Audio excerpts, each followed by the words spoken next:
Hello student, তোমরা কেমন আছো? আশা করি তোমরা সবাই ভালো আছো। প্রতাপ একাডেমি কোচিং পরিবারে তোমাদেরকে সকলকেই স্বাগত। তোমরা যারা ক্যালকাটা ইউনিভার্সিটির আন্ডারে অল অ্যাফিলিয়েটেড কলেজগুলির মধ্যে 4th সেমিস্টারে পড়ছো, ইতিহাস অনার্স সাবজেক্টটি রয়েছে, তোমাদের জন্য একেবারে শেষ মুহূর্তে নিয়ে চলে এলাম সিসি 9 পেপারে 10 মার্কস ও 5 মার্কসের গুরুত্বপূর্ণ কয়েকটি কোশ্চেন। এই কোশ্চেনগুলি তোমরা শেষ মুহূর্তে দেখে যাও, অবশ্যই তোমরা এখান থেকে সমস্ত কোশ্চেন কমন পেয়ে যাবে। দেখে নাও তোমরা যে কোশ্চেনগুলি 10 মার্কসের জন্য গুরুত্বপূর্ণ রয়েছে। ফার্স্ট কোশ্চেন, মুঘল যুগে উৎপাদিত অর্থকারী শস্য কী ছিল? আকবরের রাজপুত নীতি সংক্ষেপে বিশ্লেষণ করো। এই দুটি কোশ্চেন অত্যন্ত গুরুত্বপূর্ণ। এই দুটি কোশ্চেনের মধ্যে একটি কোশ্চেন তোমরা 10 মার্কসের জন্য কমন পেয়ে যাবে। নেক্সট কোশ্চেন, শেরশাহ প্রবর্তিত ভূমি রাজস্ব নীতি আলোচনা করো, অথবা এই কোশ্চেনটি ঘুরিয়ে আসতে পারে শেরশাহের শাসন সংস্কার আলোচনা করো। এর সাথে তোমরা যে কোশ্চেনটি দেখে যাবে 1526 খ্রিস্টাব্দ থেকে 1556 খ্রিস্টাব্দ পর্যন্ত মুঘল আফগান দ্বন্দ্বের বিবরণ দাও। পরবর্তী কোশ্চেন, মুঘল রাষ্ট্রের প্রকৃতি সম্পর্কে আলীগড় ও সংশোধনবাদী ঐতিহাসিকদের মূল বক্তব্য কী ছিল? এর সাথে তোমরা যে কোশ্চেনটি দেখে যাবে আকবরের ধর্মনীতি কিভাবে মুঘল রাষ্ট্রকে শক্তিশালী করেছিল বা দিন ইলাহি সম্পর্কে জানো লেখো। পরবর্তী কোশ্চেন, মুঘল ভারতে ইতিহাস চর্চায় ঐতিহাসিক আবুল ফজলের অবদান লেখো।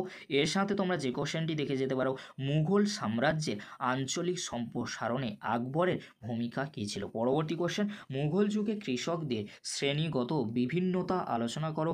এর সাথে তোমরা যে কোশ্চেনটি দেখে যাবে মুঘল যুগে অন্তর্দেশীয় বাণিজ্যের উত্থানের কারণগুলি কী ছিল। এই যে কোশ্চেনগুলি আমি বললাম, এই কোশ্চেনগুলি তোমরা 10 মার্কসের জন্য দেখে যাও, অবশ্যই তোমরা এখান থেকে সমস্ত কোশ্চেন কমন পেয়ে যাবে। এবারে তোমরা দেখে নাও 10 মার্কসের জন্য দুটি এক্সট্রা কোশ্চেন। রাষ্ট্র ও ধর্ম সম্পর্কে আকবরের কী অবস্থান ছিল। পরবর্তী কোশ্চেন, আকবরের চিন্তাধারা অনুযায়ী মুঘল অভিজাত সম্প্রদায়ের গঠন ও চরিত্র লেখো। এবারে তোমরা দেখে নাও সিসি 9 পেপারে 5 মার্কসের গুরুত্বপূর্ণ কয়েকটি কোশ্চেন। ফার্স্ট কোশ্চেন, বাবরের ভারত আগমনে তাৎপর্য লেখো। খালিসা, জাইগির ও পাইবাকি শব্দের অর্থ কী ছিল। এই যে দুটি কোশ্চেন বললাম, দুটি কোশ্চেন অত্যন্ত গুরুত্বপূর্ণ। এখান থেকে তোমরা একটি কোশ্চেন 5 মার্কসের জন্য কমন পেয়ে যাবে। পরবর্তী কোশ্চেন, বন্দর শহর হিসেবে সুরাটের গুরুত্ব লেখো।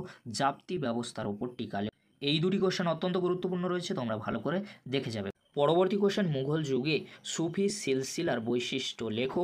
মনসবদার ও জাইগিরদার শব্দ দুটি কি সমার্থক ছিল? মনসবদারের জাট ও শাওর পদের মধ্যে পার্থক্য কী ছিল তা লেখো। আকবরের সুল ই কুল নীতি তাৎপর্য কী ছিল? আকবর প্রবর্তিত মনসবদারি ব্যবস্থার বৈশিষ্ট্য কী ছিল? হুন্ডি ব্যবস্থা কিভাবে মুঘল অন্তর্দেশীয় বাণিজ্য নিয়ন্ত্রণ করত। পরবর্তী কোশ্চেন, প্রথম পানিপথের যুদ্ধ গুরুত্ব ও খানুয়া যুদ্ধের গুরুত্ব লেখো।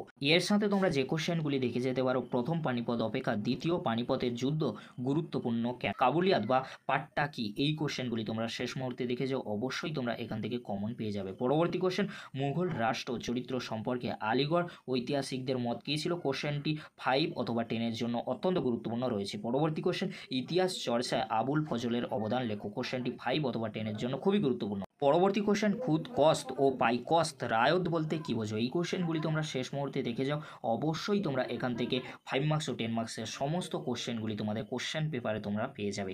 এই ছিল আজকের আলোচনা। যদি ভিডিওটি হেল্পফুল হয়ে থাকে অবশ্যই ফ্রেন্ডদের কাছে বেশি বেশি করে শেয়ার করে দিও। আজকের এতটুকু। পরবর্তীতে তোমাদের জন্য খুব তাড়াতাড়ি পরবর্তী পেপারের সাজেশন ভিডিও নিয়ে হাজির হবো। ভিডিওটি দেখার জন্য তোমাদেরকে অসংখ্য ধন্যবাদ।